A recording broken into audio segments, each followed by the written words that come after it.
Good day, everybody. This tutorial will be on the software called Rockfall. This is pretty cool software. You can use it to simulate different case scenarios for rockfalls. You can look at different slope conditions, and type of rocks that will fall down. Typically, I would like to start with limits of my screen. So I put the limits so that sometimes we deal with a very narrow and small slope. Sometimes we deal with a really high and steep slope. So once you know what you deal with and you know the coordinates, you can always set up the view limits. So just for this particular example, I just put some data to show how we can change these coordinates. And then here will be 40 and this will be 5. Okay. So another thing you see in the right corner here at the bottom, when I move mouse, you see that it changes the coordinates. We can also use these coordinates to draw slopes as well. Okay, so typically you will have some data from site investigation. You have the coordinates of the slope. I don't have anything, so I'll just draw the slope that I like. So you go to slope, add slope, and I'm gonna draw something with range. So you see when you draw it, it shows length and angle, which is can be very useful.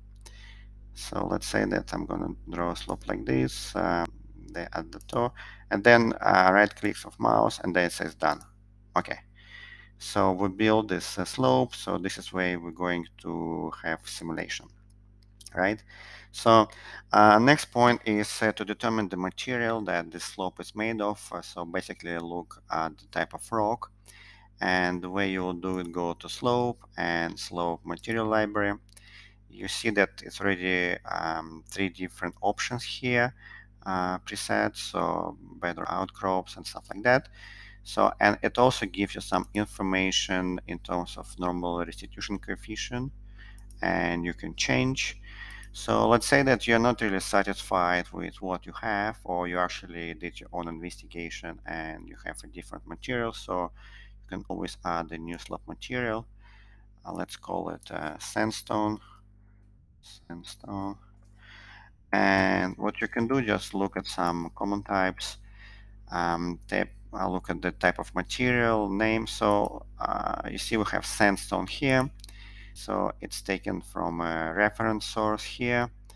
And surface, you have only one option, clean, so you don't have a weathered option. Click OK. You will see here it's already given normal restitution coefficient. So if you're not satisfied, if you have your own data, then you can change it. Let's say it's maybe a bit high, 0.45. So the higher this coefficient, the greater the bounce is going to be. And what you also need to do is just to add distribution. I usually go with normal distribution. And if you have data on normal distribution, you can put it in. So if I don't have anything, I'll just assume it's 0 to 5. Leave it off. So that it's not the same. It's not the same coefficient of restitution for all the rocks that we're going to simulate. So there is a little bit of normal distribution. You can do it the same for friction angle and for the other restitution. If you don't want to do that, then just click OK. And now we're going to assign these properties to the slope. So what I can do, just a shortcut, you just right click on this part of the slope. Doesn't work.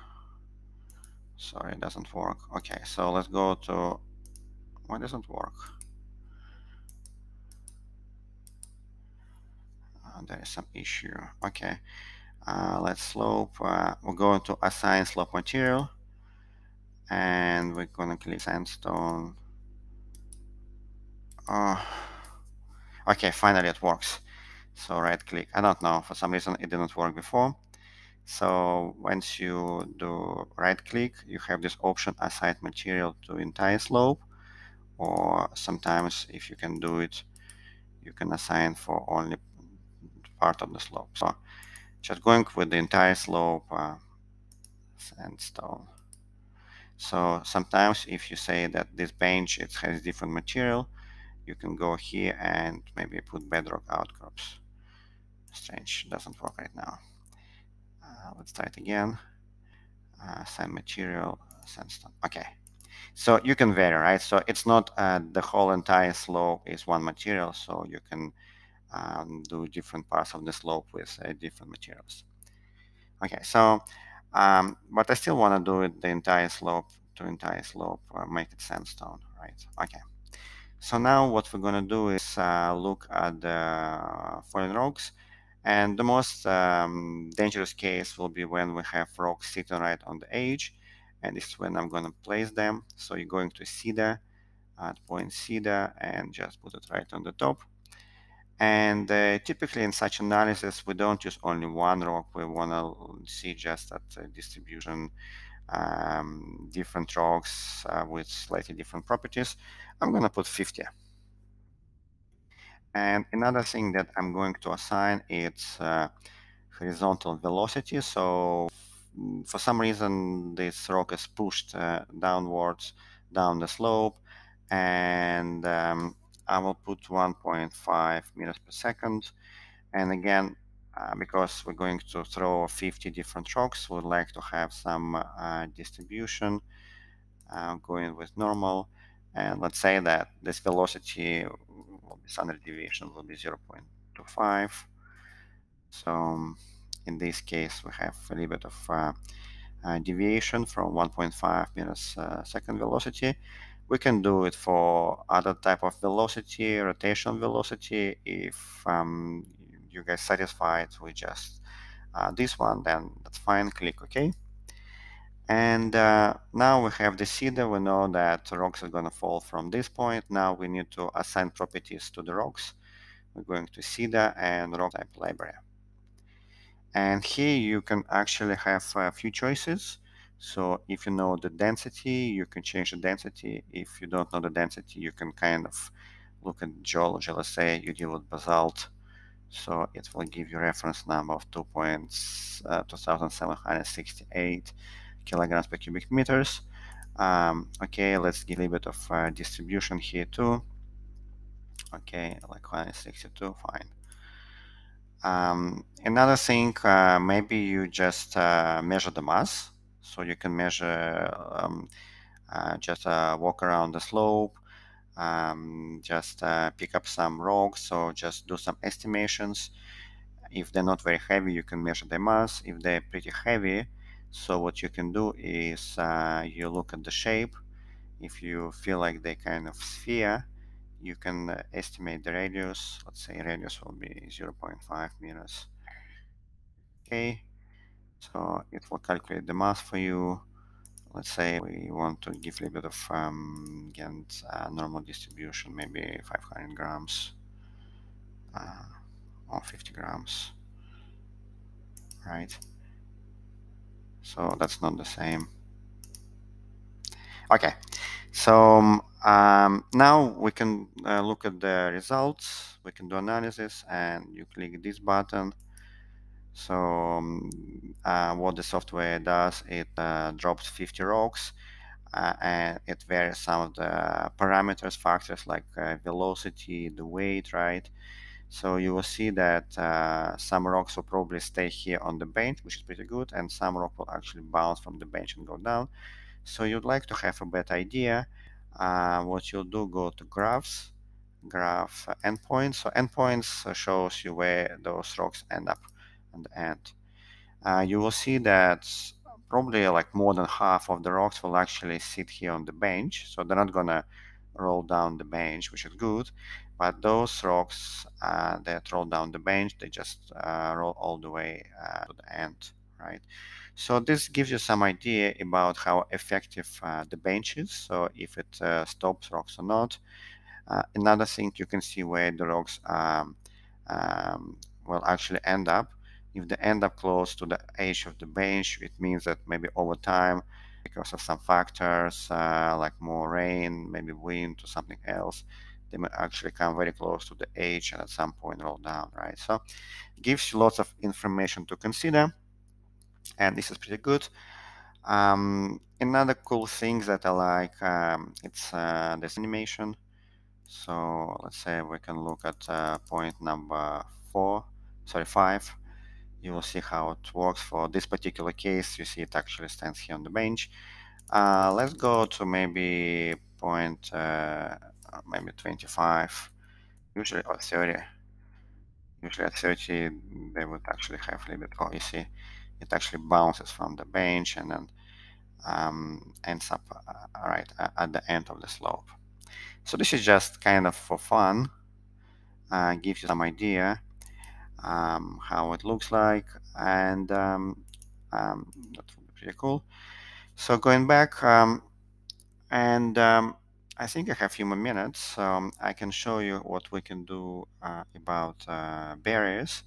So I will remove these results of analysis, and there is the cool option. It says barriers, and then you can add a barrier, right? So let's say I want to put it about 1.5 meters from the top of the slope.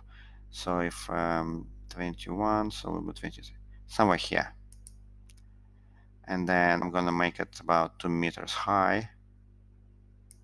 So you can always adjust here, 2 meters, right?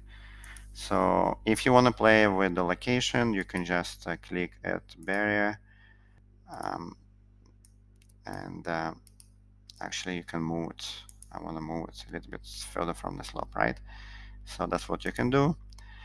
And what you do next is you need to assign the properties. You go to barriers, and then you barrier properties library. So it's already preset for you, predefined. It has information for different products, GeoBrock, McAfee, and others, right? So you can choose. So which one? There is lots of information on the current product. So if you know what you deal with, you can choose that one. So what I want to show you another option, capacity. So we'll have a custom, and we'll look at the capacity. So capacity will be defined in the joules. So if we don't have much money, so we can only use pretty like maybe cheap barrier fans. So in this case, I'm going to have maybe capacity of 100 joules. In this case, I'm going to put 0.1 some kilojoules and click OK. So let's see what's going to happen. Well, it's not going to stop anything, right? So that's not pretty good. So what I can do, I can go back, go to barriers again, and then I can, where is the properties?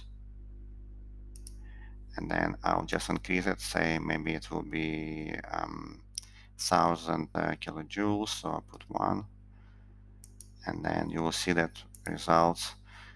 Oh, it's still actually going through. Okay, so that's not working pretty well. Let's maybe try to make it a bit stronger. Maybe these rocks are pretty heavy, and you have to go with 10 kilojoules. And still going through. Okay, so that's not gonna work. So what we can do, maybe we can just move this barrier. Let's move it a little bit to the right and see how it's gonna work. I think still some goes through, but this is something that you can play with based on the properties, and you can come up with a better design. That's it for this tutorial. I hope you've learned how to use this software. Have a nice day. Bye.